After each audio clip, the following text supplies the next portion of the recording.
shy, I've never done this before, so say hello, Vic. Hello. Shout hello, Vic. Hello. Fuck it, I'm going to do it then, okay? Before I start, can I just, let's have a big shout out for the main man who brought this evening together, Mr. Spoon. Let's hear it for Spoon, come on. Because I know whereof I speak, I know how hard it is to run nights like this, and this first poem is called A Complete History of Radical Performance Protest Poetry. Here we go. It's not fair! Thank you. Right, next one's a little bit longer. This one's called Lactose Love. I could say I'll brie your only one. I could say I'll be the rock for your shoulder.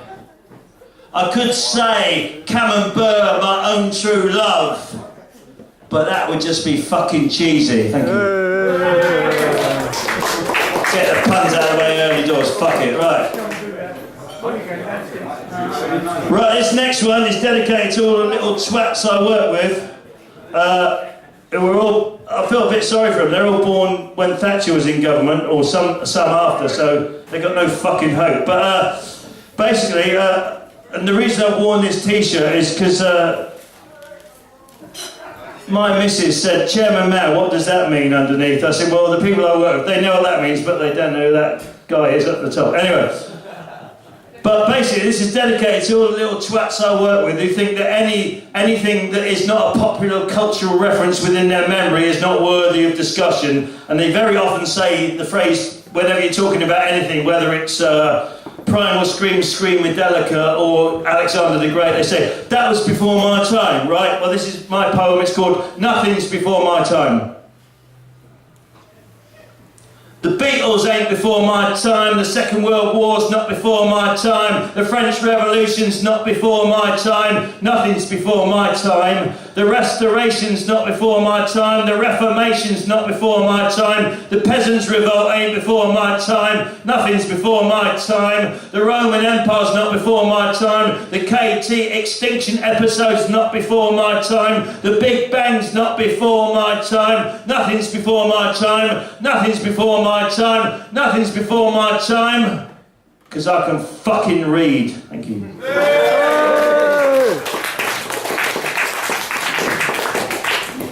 Simple as. Right, this next one is this is dedicated to somebody I'm sure you'll recognise without me describing him. This is called Well Privileged Man. Your wealth. Talking, that's good. It's alright, I'm not asking you to be quiet, I'm just threatening you with what might happen if you ain't.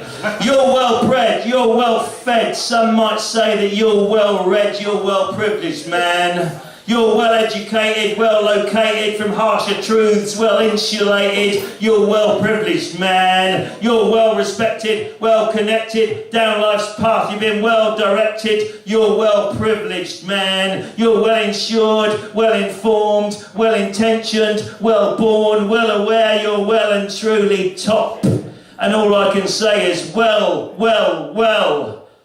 I wish you a fucking down one.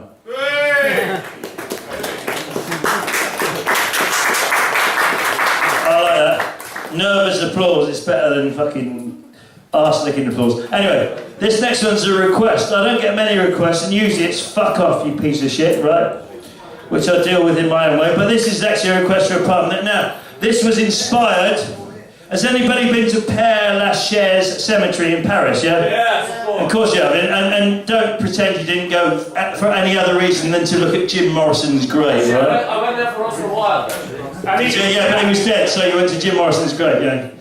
Actually, the first time I went, I was quite impressed at Chopin's grave, who had died 170 years before, had fresh flowers on it. But basically, my ire was raised by all these little twats, mainly from, well, I don't know where they're from, Holland, Germany, Italy. They think dressing in black and putting a spliff on Jim Morrison's grave makes them in some way radical, but it doesn't, right? So, all I would say for this next piece is don't get upset until the end, because it's not very nice. This is called Rock and Roll.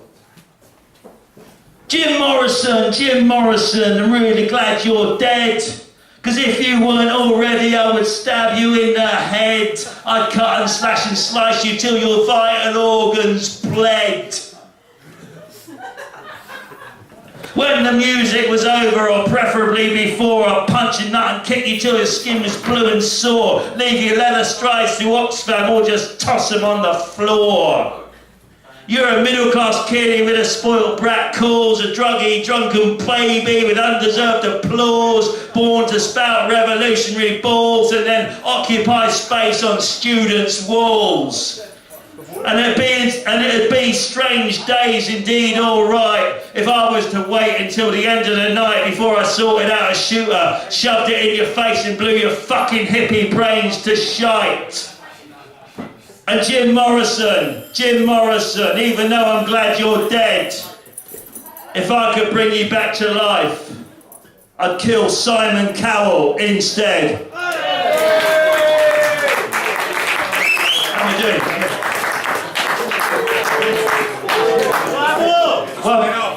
One more, okay, yeah. This is my last piece. Apparently. I'm just getting to it. This is a record. This is I've never had two requests before, because you can't be told to fuck off twice. This one's called An Honest Petition. It's a true story, they're all true stories, and you don't have to, there's no forced audience participation, but if you want to, just remember up the shitter. You don't have to. This is about a love that until recently dared not speak its name, but now it screams itself all over the internet every day. Exactly. If you look at my website, this is called An Honest Petition. Just remember up the shitter. You might say I waffle, might say I witter, might call me a cad, call me a critter, but there's never been a moment fitter. Let me take you. Thank you. Be the dustbin to my litter, the frying pan to my spam fritter, the 10-year-old to my Gary Glitter. Let me take you. You'd like a jumper, I'm your knitter. Ice on your drive, I'll get the gritter. Need runs scored, I'll turn big hitter if you'll only take me. And don't suddenly go all cold and bitter. Of feminism, start to Twitter. Remember my German ex, Brigitta? She used to love it where?